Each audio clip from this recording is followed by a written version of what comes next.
3, 2, 1. We are live. Hello and welcome back to the Bennetts Life Podcast. I feel like we need a little intro song. You can sing one. Okay. The Bennetts Life. We're the best. How's that? I just meant like a little Make an intro at the song? end, yeah. All The right. Bennetts Life Podcast. Anybody want to hook us up with a jingle? Email us, I have a little thebennettslife@gmail.com. thing that I use in my classroom, a little Xylophone? chime. Yeah. The Bennetts Life Podcast. Like super like 50s, you know? Like Ding, ding, ding. Welcome to the Anyways. Bennetts Life Podcast. Yeah. Today is episode 5, and we are talking about school. We are talking about school. So, if you don't know, I teach first grade. And if you don't know, I don't like her teaching first grade. And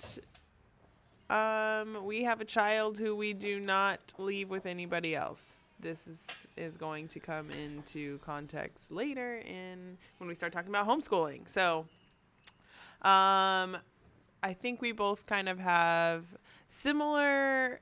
We have some same opinions on school and some different. I think for our own child, we're going to have to agree, but I think in general, we probably just have different views on school. Yeah, I don't know. I think we kind of both agree that like the like institution of school is outdated, right? Agreed. Yes, We agreed. both agree. Okay. School Where we is kind stupid. of differ is like I think that some kids, I think some personalities or like people, some types of people do well in school. For those that school is made for those type of people, and for everybody else, they struggle through it. You know, right? I think if you have the right mind and you're taught a certain way, regardless, you're going to be successful. I just think school is so one-dimensional, and it's not evolved. It hasn't caught up to the times. Yeah. It just Well, is not I think like they try to like cookie cut the students to like, this is how we learn, this is how you do things, you know. And I think in today's like in our generation and like And our everyone kids below us, that yeah. are coming after us are not, it's not the same anymore. Like things are going to start to change, things need to change. So that's kind of like where we stand on schooling. So I watched this great YouTube video, and if I can find it, I'll put it in the link below. It was a guy it was staged like they were in a court, and he was putting school on trial. And he was presenting evidence, and he was saying, this is a cell phone or a phone from 100 years ago. All right. This is a job from 100 years ago. This is how we used to dress 100 years ago. And he gave the examples of how they all look today, and they'd all evolved, they all had grown, they had all changed. And then he said, this is how school was 100 years ago, and then this is what school is today, and it's exactly the same. Like, for the most part, every single school still follows the same model as it was years and years ago. You sit in lines of desks, you listen to one person at the front, you got to raise your hands to answer questions, you've got to write stuff down, and if you get a test wrong, you're deemed as stupid, or you're deemed as not smart enough, and you're not going to get to that next level. Basically, it was built to get you ready to be working in a factory, in a conveyor belt system. You're working in lines, you're working one after the other. There's a leader in the front that tells you what you have to do, dictates to you, and if you don't do what's said, you're in the wrong, therefore you're going to lose your job. It was all pre-planned to teach kids immediately, this is how society works. When you leave school, you're going to get a job that looks like this. That's not the case anymore. We're on YouTube right now. This didn't exist 100 years ago. We play on Twitter, Instagram, with social media. There's people that do a nation of jobs online, and that's just one sector that didn't exist 100 years ago. There's also way quicker and better ways, in my opinion, to learn than sat in a classroom, raising your hands, answering a question that one person has to say. Yeah. So, and I kind of think that probably the majority of the schools are still super outdated and doing things super old school.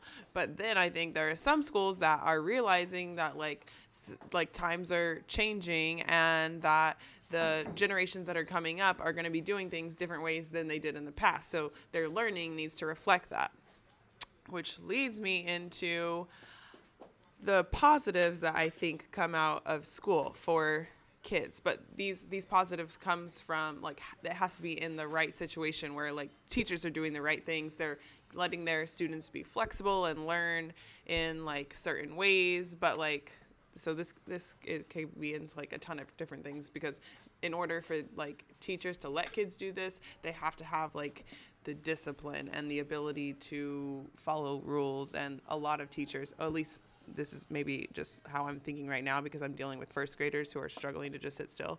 But anyway, so positives I think of schooling in general are like the socialization, being with your peers, like learning how to deal with authority figures, learning how to like follow instructions. I was going to say like sports, but that doesn't have to come from school. Like that could come from like the benefits of like being on a team, that can come from like extracurricular activities and stuff like that. So those are things that I think like are positives of school.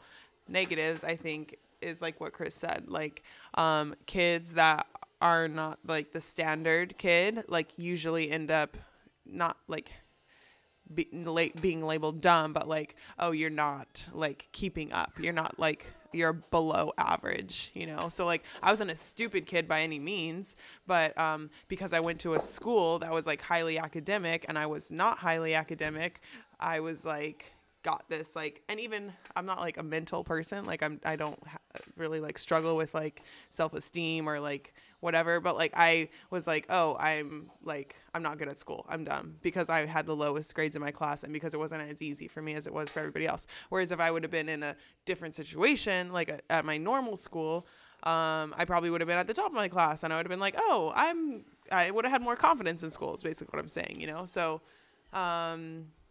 yeah, and don't get it twisted. I know I look like probably the person that shouldn't be very academic. I did very well at school. I'm not coming from a standpoint where, oh, I had a really bad experience and I struggled and I couldn't do it and that's why I hate it. No, I did very, very well. I passed every test I took basically, and I passed with A's almost all the time. Yeah. Like we do GCSEs in England at the end of your final year of school, and I passed every test I took. And I think I got 15 GCSEs or something like that, which is the equivalent to passing every single class at high school in America. I never failed. My point comes when you see kids that are given the same exact sheet, all right, and told exactly the same way that they have to think about it, and then they have to come out with the answer exactly the same. Cookie cutter, like you were saying. Now, what about if your brain doesn't work like that? What about if you need the object in front of you so you can figure it out with your hands? Or what about if instead of reading it, you need to see it visually? You need to see a little video on how it works or something like that. Yeah. And you're not given those opportunities to do it. You're only given the one form, so therefore you're going to fail because that's not how your brain ticks, you know? Now, I'm not saying you got to take it easy on kids. Kids have got to learn how to figure things out and how to problem solve. But if you don't give them the tools to problem solve, you're never going to do it. You're going to get a bunch of kids that are all dumb, stupid, or you're not passing your test, you're getting left behind, you're going to stay in first grade again. Yeah. Or you didn't pass your test, you can't get into this college. Or you didn't pass college, you can't have this job. You know. Yeah. Whereas if they were just facilitated more or given an opportunity to do this, it's like that picture. There's a tree, there's a banana at the top, there's a monkey, an elephant, and a fish, and they're all taught to climb to the top and get it. And the monkey's going to win.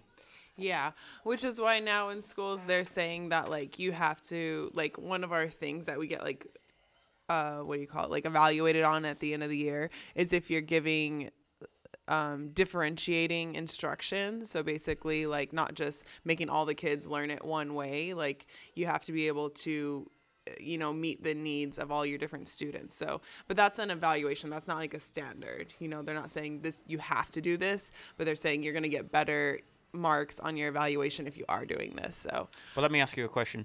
You've got what, 29 kids in your class? 27, which is another issue when it comes to school. And that's my question. You've got 27 kids in your class. How easy is it going to be for you?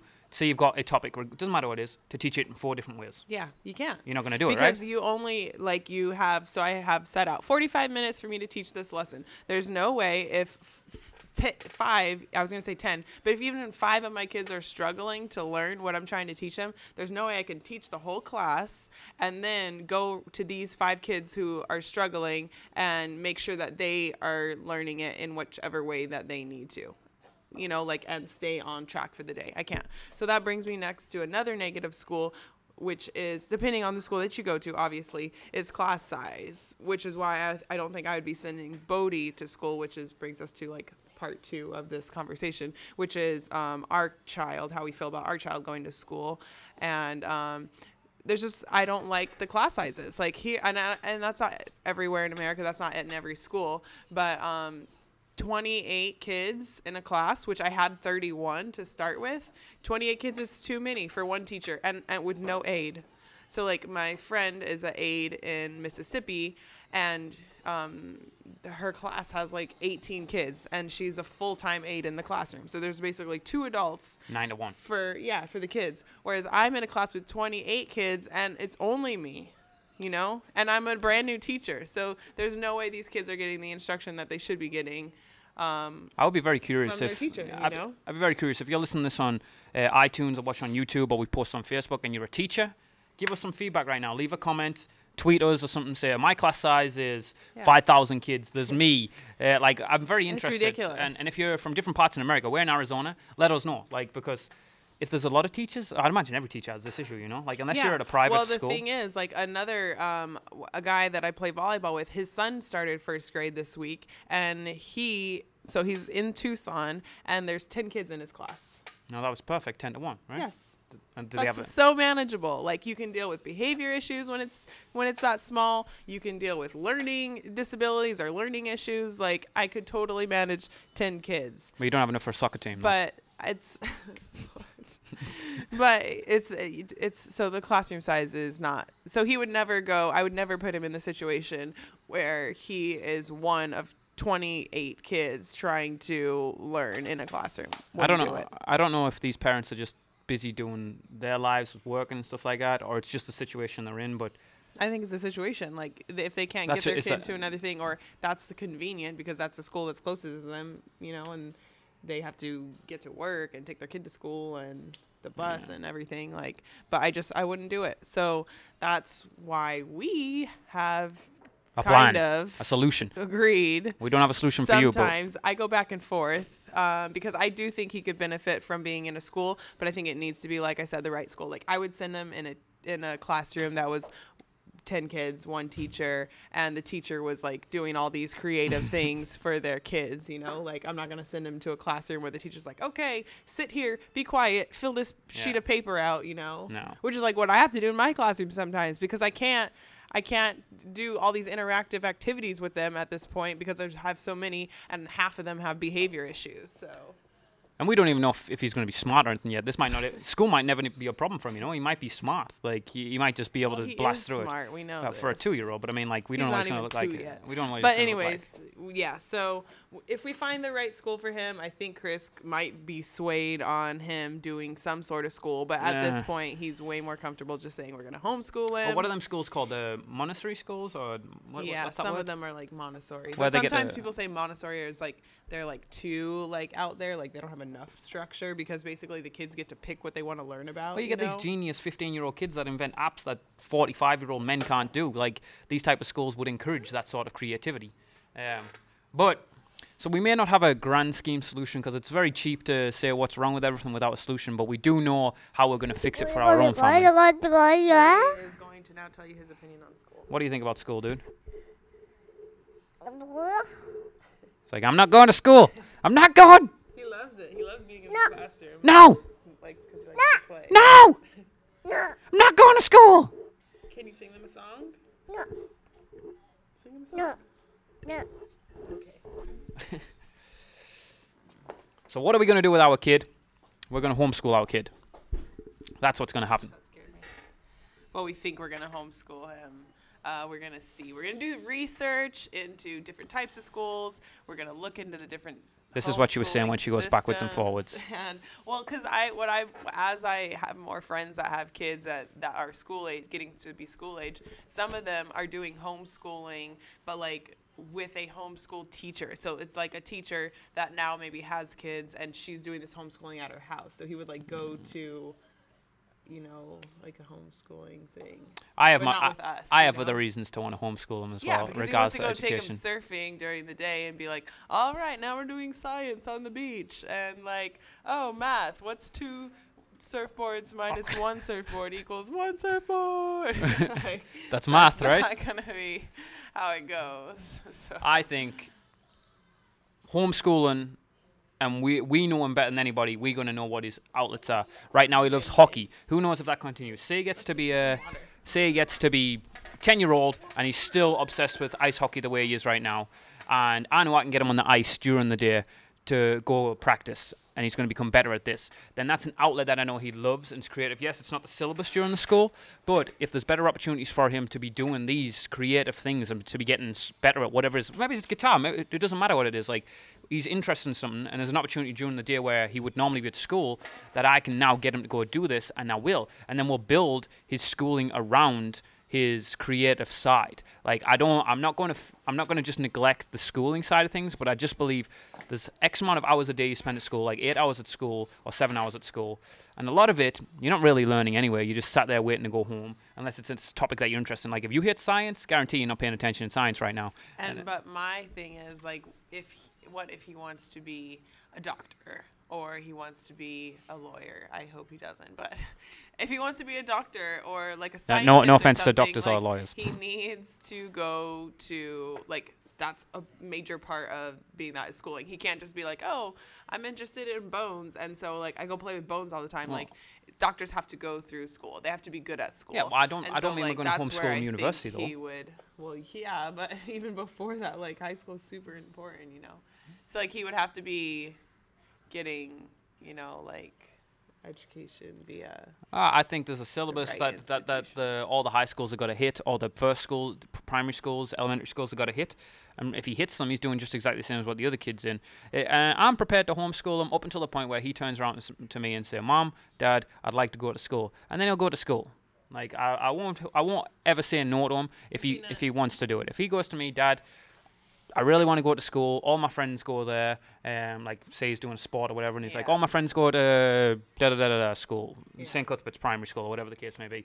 And then they're like, I'll be like, "Okay, let's go get you enrolled then." And he will go. And at that point, there you go, kid. Go see if you enjoy it. But I will also give him the option that if he does not enjoy it, we will return back to the homeschool in theory. I'm not going to make him commit to something that he doesn't enjoy. There's too many people in this world that do stuff that they don't enjoy. Yeah. And I'm not about to embed that into my kid, that he has to do something that, yes, he's going to have to do difficult things, and he's going to have to do things that he doesn't necessarily want to do in certain moments. Like, I bet he's not going to want to clean his room, but he's going to have to because it's his room. But I'm not going to put him basically into a job that he hates, because that's not a life that I want to live, nor do I live, and that's not a life I want my wife to live, and we're working hard so she doesn't have to do it anymore. So why would we make our kids do something they don't want to do if we can get the same results, but in a creative way and in a way that he is more successful, more engaged, more excited? Like, yes, we are going to the beach today, but we are going to do this. Or we're sitting in the house, and if I get through my math, then we're going to go play tennis. So we're going to do this, you know, like, hey, buddy, we've got this math to do, and we've got to get this amount of score right. Can we do this? Oh, I don't want to do it, Ed. All right. Well, then I'm going to bribe him a little bit, I guess. Like every parent does. Hey, eat your greens and you'll get to watch Pokemon or whatever. Like, I'm going to say, let's get your math work done, and then we'll go kick the ball around the field, or we've got soccer practice, or whatever the case may be. And I just think with that sort of incentive, like, you're not going to be in school and the teacher's going to go, all right, everybody, if you do your math right now and everybody gets this score, everyone's going to get ice cream. Yeah. Doesn't work like that.